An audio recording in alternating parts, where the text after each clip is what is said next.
और प्यारे बच्चों से मैं एक बात कहूँगा, अगर आप चाहते हो, देखो मुझे एक बहुत ज़बरदस्त खुशी हुई, कभी कभी हम मकतब के बच्चों में जाते हैं तो उनके कपड़े बड़े अजीब व गरीब नज़र आते हैं। किसी का कोई और लिबास है, किसी का कोई और लिबास है।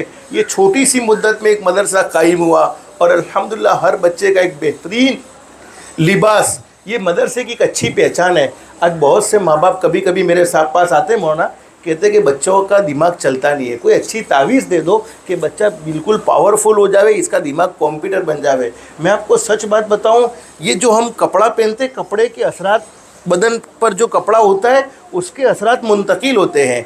अब बड़े मदरसों में गौर करेंगे, जब बड़े बड़े मदरसों में हमारे बच्चे जाते हैं तो बड़े मदरसे वाले पहली मेहनत क्या करते हैं, उसका लिबास चेंज कर देते हैं और उसको पेंट सर से निकाल कर इस्लामी लिबास पर ला देते हैं। सफ़ेद जब्बा, सफ़ेद उसकी, आपके यहाँ क्या कहते हैं मांगरोल में, सफ़ेद सलवार और ये सफ़ेद टोपी। तो होता क्या है कि वो बच्चा अगरचे अल्लाह ना करे इसकी मुक़द्दर में हाफिज़ बनना नहीं लिखा होता, इसकी मुक़द्दर में आलिम बनना नहीं लिखा होता, लेकिन कुछ टाइम मदरसे में रहता है तो काम का बन जाता है, किसी न किसी शक्ल में वो काम का बन जाता है। यानी इमाम साहब गैर हाज़िर है तो उनकी जगह पर नमाज आराम से पढ़ाने वाला अल्लाह इसको किसी न किसी दर्जे का काबिल बना देते हैं। तो बच्चों के असरात, बच्चों के ऊपर लिबास के असरात होते हैं। अगर चाहते हैं बच्चे दिमाग को पावरफुल करना तो मैं ये नहीं कहता पेंट शर्ट पहनना गुनाह है, नाजायज़ है, लेकिन मदरसे का लिबास तो इस्लामी लिबास होना चाहिए, पहचान होनी चाहिए कि ये फ़लाने मदरसे का तालिब इल्म है। और दूसरी बात, बच्चों गैरहाज़िरी कभी मत करो। एक दिन की गैरहाज़िरी 40 दिन की बरकत को ख़त्म कर देती है।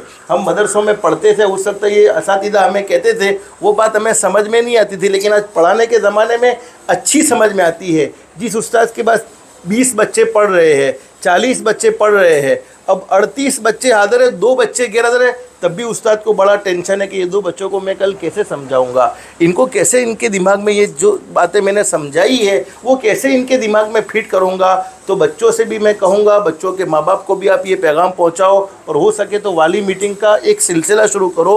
महीना, 1.5 महीना, 2 महीने में वाली मीटिंग करो, जिसके नतीजे में वालियों को जमा करके इनके सामने तरबियती बात कह सकते हैं, बच्चों का एक अच्छा खासा रिपोर्ट पेश कर सकते हैं। मैं तो कभी कभी कहता हूँ कि आज का दौर तो एक दिखलावे का दौर रह चुका है। मुखलिसीन की तो लोग कदर करते नहीं है। बेचारे किसी उस्ताद ने कितनी भी मेहनत की हो उसका तो कुछ दिखता ही नहीं है। इसलिए कहता हूँ बच्चों को ऐसा तैयार करो। पहले एक मशहूर था कि नेकी कर दरिया में डाल, पहले मशहूर था, अब मैं कहता हूँ नेकी कर सोशल मीडिया पर डाल, ताकि पता चले लोगों को भाई हमारे मदरसे में भी ये काम होता है, हमारे मदरसे में भी अच्छी खासी बच्चों की पढ़ाई होती है। तो इससे माँ बाप बहुत ज़्यादा मुतासिर होते हैं।